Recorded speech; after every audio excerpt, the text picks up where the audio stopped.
Hi guys, my name is Colby and I have been doing classical conversations for 6 years.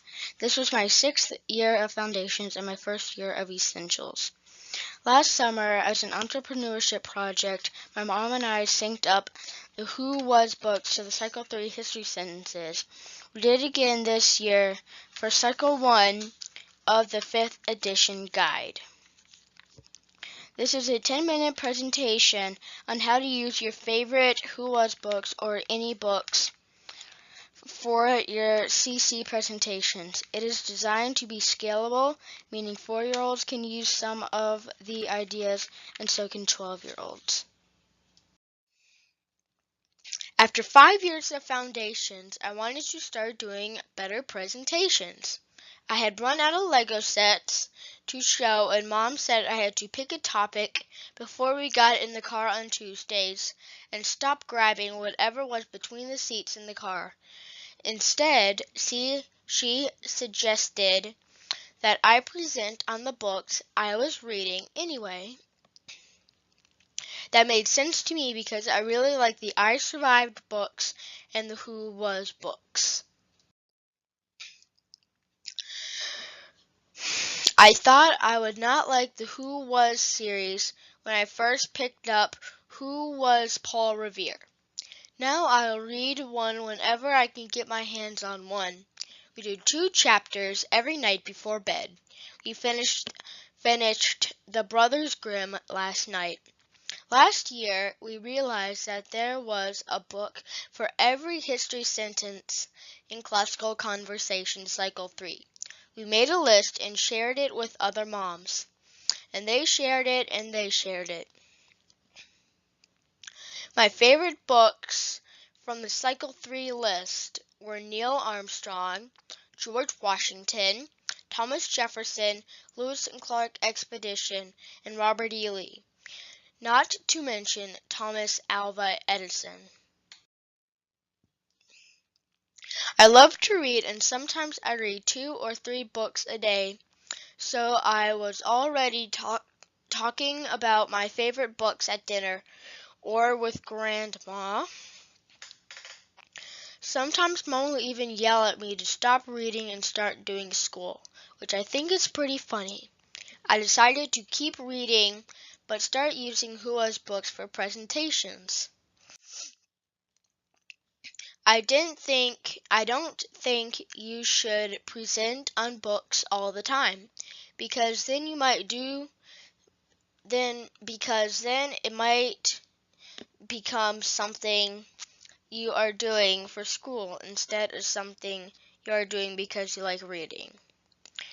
Mom says that the easiest way to stop loving to read is to always have to write a paper or do an essay or answer multiple choice questions on it. So don't think you have to tell a report every week. Just tell them about the best books, the ones that you liked the most. My first book I presented on was Where is Mount Rushmore? I started out by bringing the book and telling everyone my favorite parts. Because we only had 2 minutes, I put the book behind my back and had them guess which book it was. I gave them hints. I asked if anyone had any questions. That was my first presentation with a book. Easy. Asking your audience to guess or participate is a good way to get them involved. Prop. One of the easiest ways to make a presentation better is to bring a prop.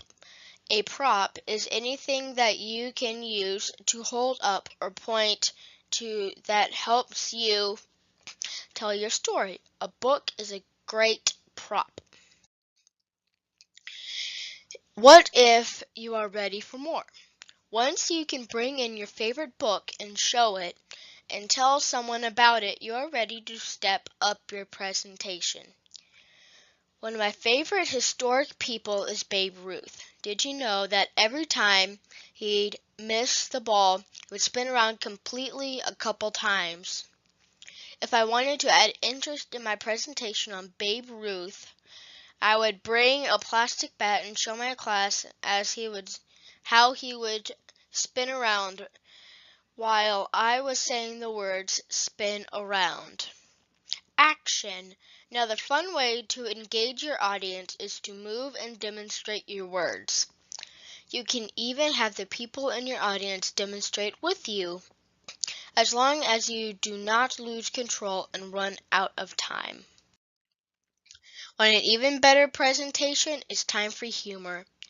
Fast facts. Tell something weird or funny about your book or person. Fast facts. Did you know that Ronald Reagan always had jelly beans available at cabinet meetings? Theodore Roosevelt had the West Wing added to the White House so he could have some privacy from his 6 kids. President Taft had a reputation for falling asleep anywhere. He even fell asleep during a funeral. Want an even better presentation? It's time for the CC presentation chant. 3-second rule. 1, 2, 3, okay. Projection, inflection, don't give us a frown. Smile, speak clearly, and never look down. Don't wiggle, don't giggle, and always be prepared. Speak in your allotted time and try not to look scared. 3-second rule. 1, 2, 3, oh yeah. Here are all the things this chant is reminding you to do when you present. I'm going to go to the next slide and you can see them combined. And here's the 3-second rule with all the things it reminds you to do. 3-second rule is to remind you to begin and end with confidence. What this means is that you stand tall in front of your audience and wait for a count of 3 seconds in your head. This makes sure that all eyes are on you. Projection, making your voice heard in the back of the room. Inflection, varying your voice pitch and tone so that you don't sound like a robot. Don't give us a frown, and smile are facial expressions. If you're talking about something serious, look serious. Speak clearly is to remind you articulation. What this means is that you make sure your words are heard and not slurred together. And never look down, eye contact. Make sure you can see them and they can see you. Don't wiggle, don't giggle our body language. Do not lean against the wall. Do not put your hands in your pockets and do not fiddle. And always be prepared organization. Make sure you know what you're going to talk about and not make it up as you go. Speak in your allotted time is audience consideration. In presentations, audiences remember 2 things. The first thing that they see and the last thing that they feel. If you run long on your speeches, people get grumpy, which is not a good idea. And try not to look scared. Poise. Confidence.